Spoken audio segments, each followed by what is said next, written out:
Il est bon de toujours nous souvenir que lorsque nous acceptons le Seigneur Jésus-Christ comme notre Sauveur personnel, nous sommes bénis de toutes sortes de bénédictions spirituelles dans les lieux célestes en Christ. Éphésiens 1:3.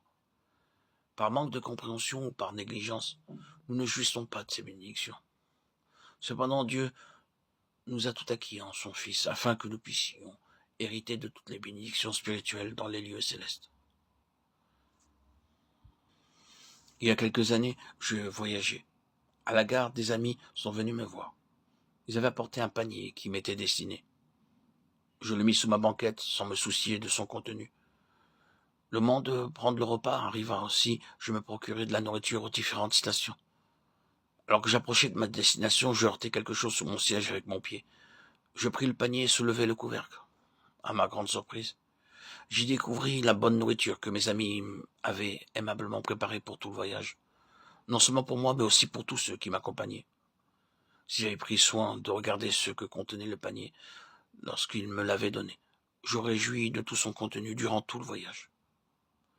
De la même façon, Dieu nous a préparé de merveilleuses bénédictions, et il nous suffit de regarder dans la Bible pour savoir ce qu'elle représente et d'en jouir. Mais il est triste de voir que nous ne faisons pas un bon usage de nos Bibles. Souvent nous la lisons comme une simple formalité. Il y a 3 manières de lire la Bible. Nous pouvons le faire comme un botaniste, comme un papillon, ou bien comme une abeille. Lorsqu'un scientifique regarde un jardin, il n'est pas en premier lieu attiré par les fleurs qui s'y trouvent, ou par leur beauté. Il est uniquement en souci d'augmenter son savoir, en découvrant leur nom, leur classification, le nombre de pétales, et ainsi de suite. Et pour parvenir à ce résultat, il les décortiquera progressivement. Le papillon est, quant à lui, attiré premièrement par les couleurs rouge, bleu, vert et orange. Il vole de fleur en fleur très rapidement. Mais lorsque l'abeille se pose sur une fleur, elle y reste jusqu'à ce qu'elle en ait retiré son nectar pour le porter à la ruche. Certaines personnes lisent la Bible comme des scientifiques pour en retirer un savoir intellectuel, mais n'ont aucun désir d'obéir à Dieu.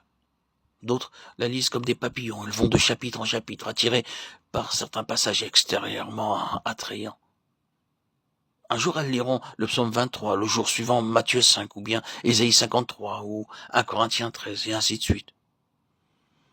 Elles ont leur passage favori qu'elles lisent encore et toujours. D'autres volettent d'un chapitre à un autre en ouvrant leur Bible au hasard et progressent sans aucun plan.